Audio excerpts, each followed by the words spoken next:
welcome back to Deep Thought. We're going through Tomb Raider, and there are lions here now. Yay. Now you don't have to worry about the wolves anymore, because I don't think they appear in any part of the game ever again. Okay. And lions are kind of mean. Although they don't really look like lions. Well, they kind of do, I guess. Yeah, they're just kind of fixed like that. Their mouths are always wide open, their teeth showing. Yeah. Yeah. And since we're in Greece, I'd like to dedicate this part to Mykonos fan. Since Mykonos is in Greece. That's cool. So if you're watching this, Chris, and I have no reason to believe you are, yeah. Hi.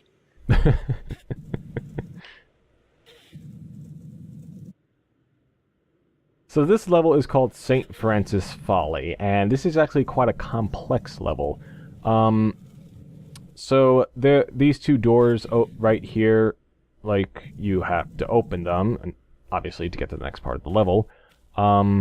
This door right here will open easily if you push that block under a certain button. Yeah. But the door that's behind you, and the one that you have to go to if you want to progress, I believe you have to, first off, push the block under a button, and it won't open at first, but you have to do that in order for that door to open. Then there's a switch in here, which you hit, and then you can get into that door. I'm definitely noticing the Greek influence just from like the architecture and stuff. I think they probably actually did put some amount of like research into it. Even if it was just like looking it up on like the internet, even though they didn't really have Google back then. Well, 96. I don't think Google was around back then. Maybe. They probably did put some amount of research in though, because this does look Greekish to me. Yes, 98. That's okay. when Google was founded, so not quite. Also, gorillas. There were gorillas in here. Donkey Kong. Unfortunately, not the friendly kind of gorillas. They're the ones that kind of want to rip your heart out. So, yeah. I do enjoy the Omega symbols on the floor. Yeah, there are a lot of Greek symbols and mythology influences in here. There's actually a lot of mythology influences in general in this particular level. But, Awesome. yeah, that's for later. This is the introduction of Douche, and as you can see here, he trapped me against the wall. He kind of shows up throughout the throughout this area, and I say area as in like the next 5 levels. So he just kind of shows up, and you just gotta shoot him a bit, and then he disappears. What a douche. Yes, the exact definition. Alright, so this next part is the first secret of the game. Sorry, not the first secret of the game. The first secret... Yeah, the first secret of the level. Thank you for correcting me. It's okay. That looks like a tough jump. Yes, it's a very tough jump. This is a strange room. You have to be all the way right here. You jump there, and then you can jump there and grab onto that platform right here. Yeah, but you're not done yet. You gotta make another jump. So you gotta step back, jump, and jump, and jump, and grab the ledge. That is quite difficult to, like, it looks quite difficult to pull off. Yeah, you have to be, very precise with your, Actually, now that I think of it, I think if you just hold down the action button or the control button, then you'll be just fine. Ah, okay. Yeah, because, like, they automatically jump you, depending on what position the blocks are in, they automatically jump you in that direction. Ah, okay. So, yeah.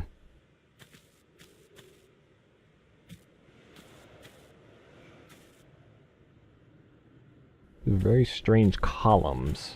Yep. Seem to have been fallen in disrepair. Luckily they're in such a convenient position that Lara Croft can jump between them.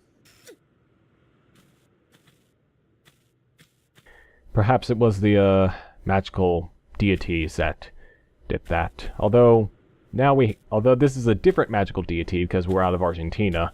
So let's see. Can't really call him a magical deity. We have to call him the magical god. Let's call him the magical god. This guy's the magical god. Perfect. Okay. Absolutely perfect.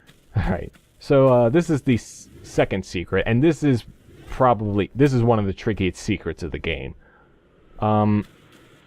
you fall down right here, and you kind of slide all the way down, and there's this little area right behind you that you have to jump onto, and that's where the secret is. However, you can't do it by just kind of falling all the way down to the ledge and then just jumping, because you won't reach it. Yeah. You had to grab onto that little ledge as soon as you've finished falling, and then pick yourself back up, then fall again, and then make a backflip into this room. And voila. Success? Question mark. And the next secret is actually coming up right now. There's a lever behind you in that... Oh, Jesus, a crocodile thing. What is it? Yeah, it's a crocodile. It's definitely a crocodile. Or an alligator, if you want to get technical. I'm not sure. So yeah, for this secret, you need to have the water level stay the same. Like, if you hit this switch that we're going to hit right now, then the water level would lower, and you wouldn't get the secret, or be able to attain the secret. So this level contains both gorillas and crocodiles. Is this Donkey Kong Country? I'm not sure, but it may very well be. Awesome. I mean, there were lions in here too, so I'm not sure. Kind of Lions, tigers, and bears. Oh my! Do we fight tigers in this game? No, but we actually do fight them in the second game. Like the very first level in the second game has tigers. All right, still applies. So, does Tomb Raider 2 improve much over the original in terms of like graphics, gameplay, and just, or is it basically more of the same with the same kind of engine? We'll get to that eventually, but I'll say right now, it's not quite as good as Tomb Raider 1, if only for the fact that the combat is more emphasized in the second one than it is in here. I noticed you only really get into combat like once or twice, not once or twice, but like a maximum of like 4 or 5 times per level. And it's not that bad. Yeah, this game is more about exploration over combat, and the design. I guess the designers realized that because, again, the combat's not very good, so they wanted to have it in the game as little as possible. Mm-hmm. Yeah, unfortunately, like I said, the original person behind this game and behind Lara Croft in general left after the first game, so I guess that everything just kind of went downhill. Yeah. This is the fourth secret of the area, and not quite as hard to get as the second one, but still kind of difficult because you had to hit that little pressure block like all the way up above in this area, and then you had to race all the way down and get through this door before it closes again. And as you can kind of see, I just kind of glitched my way through, but we got the secret. Yay! So this area right here, there's a giant door over there, and there are 4 separate keys that you need to get. And in order to get these keys, you have to go into separate rooms, which are based off of Greek mythology, Roman mythology, and even Norse mythology. Let's see. The rooms are as follows: Thor, Atlas, Damocles, and Neptune. Cool. Mm-hmm. And if you think about it, they're all kind of... The theme inside each room makes sense. Like, yeah. We'll see. Yeah, but before you go into those rooms, you have to hit all 4 of these switches in order to open the doors to get into those rooms. So again, it's another matter of hitting switches to open doors, to go into the doors and get keys to open another door. Hooray! The never-ending cycle continues. Speaking of getting keys, I started playing Splatoon today. Oh yeah, I heard about that. How is it? I like it. A lot of people like it. I've thought about getting Splatoon, but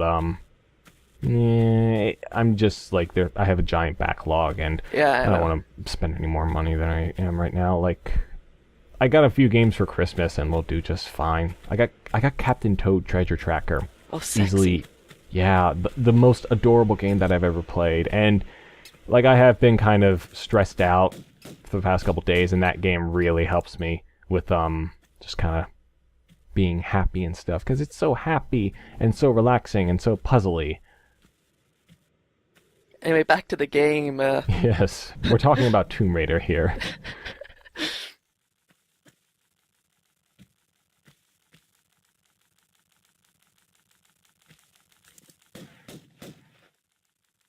Are we going to be getting a new gun anytime soon? I think we'll be getting the Magnums. Let me check. I don't think in this recording session we will. Maybe. Maybe the 6th one, maybe the 7th one. I'm not sure. We'll see. But, Okay.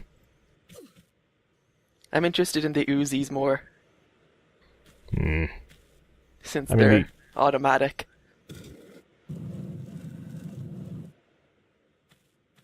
Alright, now we've gotten all the doors open, and we can go into the door. And that little crossfade indicated that I did die. I did fall. GK. Donkey Kong is dead.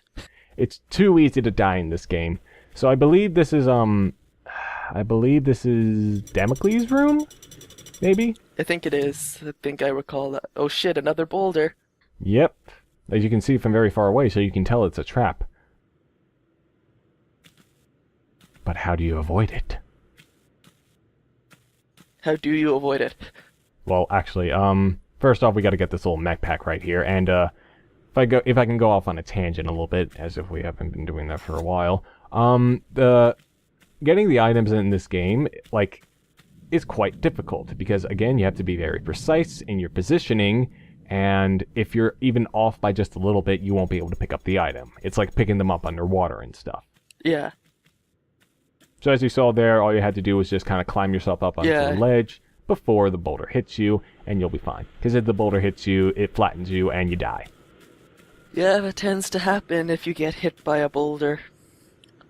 Although, I'd say Laura's almost strong enough to almost grab that boulder and just kind of push it aside. I suppose, but I mean, it was kind of coming at her. It was coming at her at a very high speed. Yeah, I suppose. Yeah, but I believe this room is Damocles, because the other rooms, again, Thor, Neptune, and Atlas. So, do you know anything about Greek and Roman mythology, or Not really. anything about Damocles? Not really? Alright. I'll just look this up very quickly, because I did a little bit of research, and, because, yeah, that's kind of surprising. He's a Greek god, actually, it could be wrong. We're going to... okay, I know Thor just because he's like the lightning guy.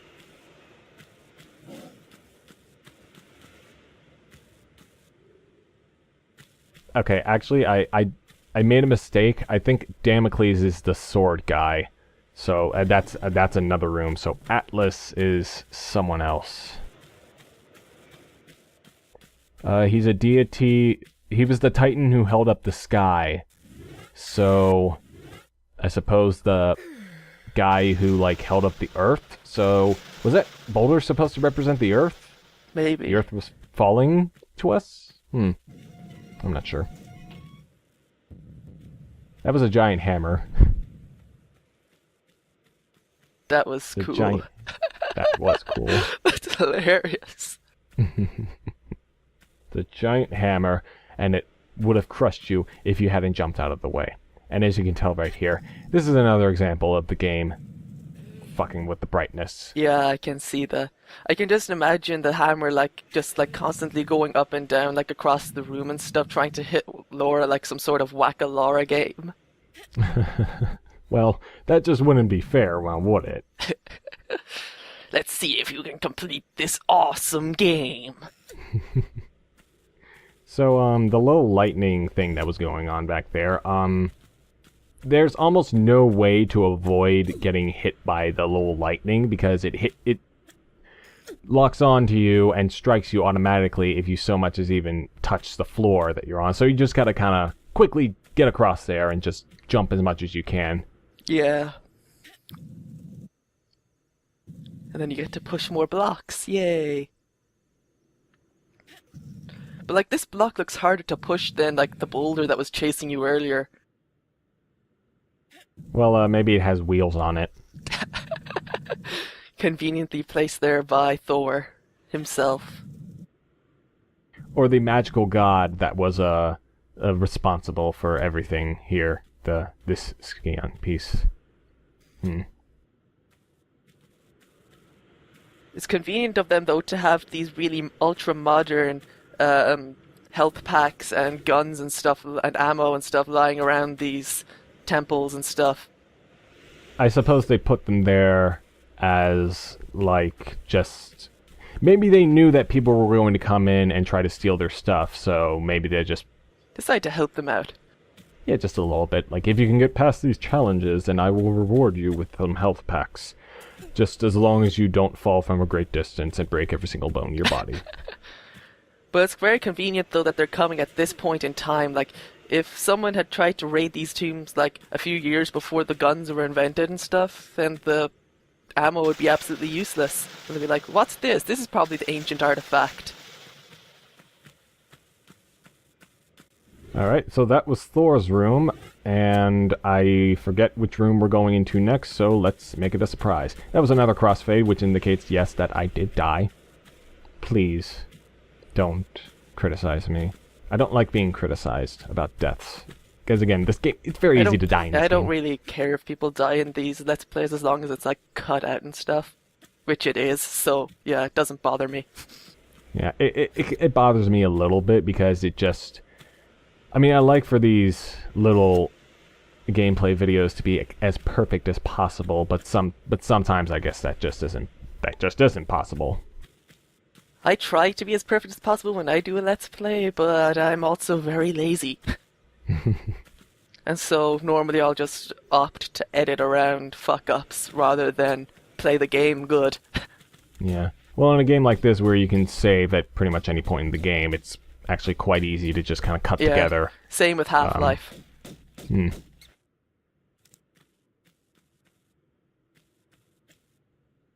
Alright, this is Neptune's room, and as you can probably imagine, it's water-themed. Are there sharks? Nope. Oh, I saw sharks on the wall. I was like, oh, are we going to get to fight a killer shark or something?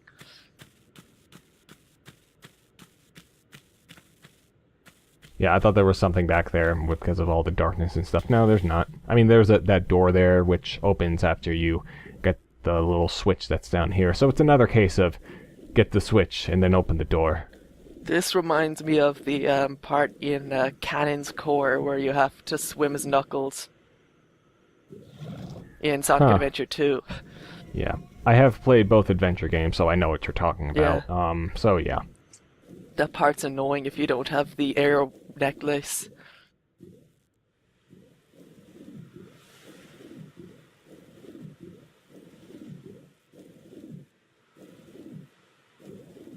And it's kind of fun to just kind of be a little risky and doing this all in one go without going up for another breath. Yeah. Awesome. Is that it? I believe so. And, was there anything in that door? I don't think there was. Although I could be wrong, I'm not sure. But in any case, that was the third room. Now I believe we go to Damocles' room. Damn, Achilles.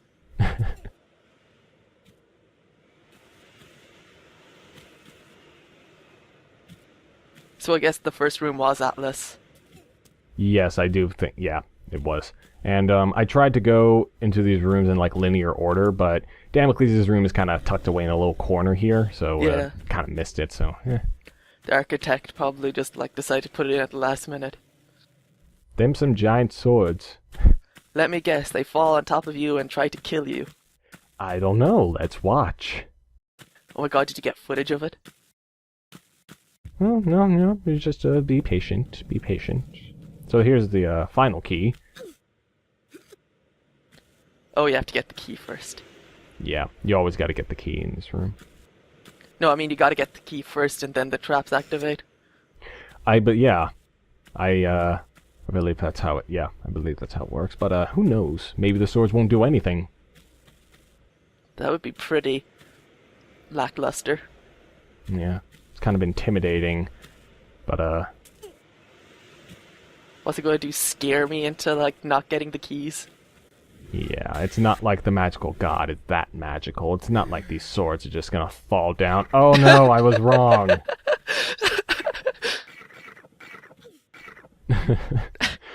Why doesn't Ganon do this with the Master Sword? Or something. I don't know anything about Zelda.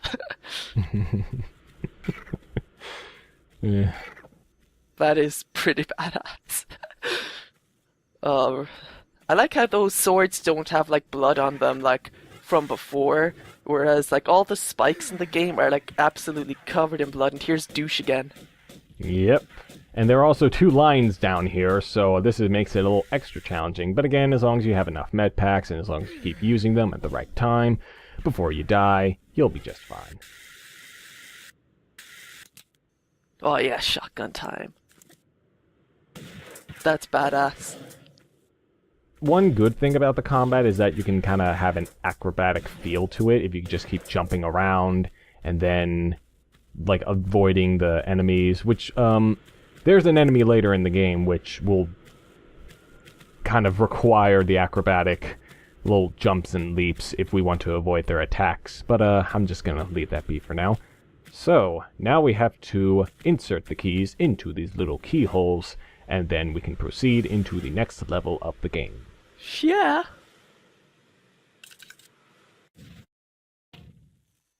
Does it matter which, like, hole you put the key into? Yes it does, and it does get kind of annoying if you get the wrong one. But I guess they're all, like, named after which area you got the key in. Like, it was the Atlas key, and then the Damocles key, and then the Neptune key, and the Thor key. So, yeah. Cool.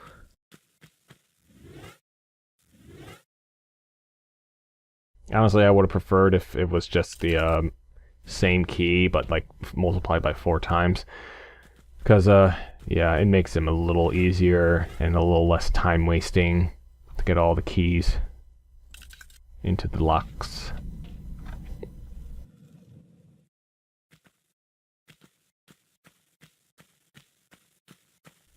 Okay, that will do it for this episode of Deep Thought. Please join us next time for more adventures with Lara Croft and her trigger fingers.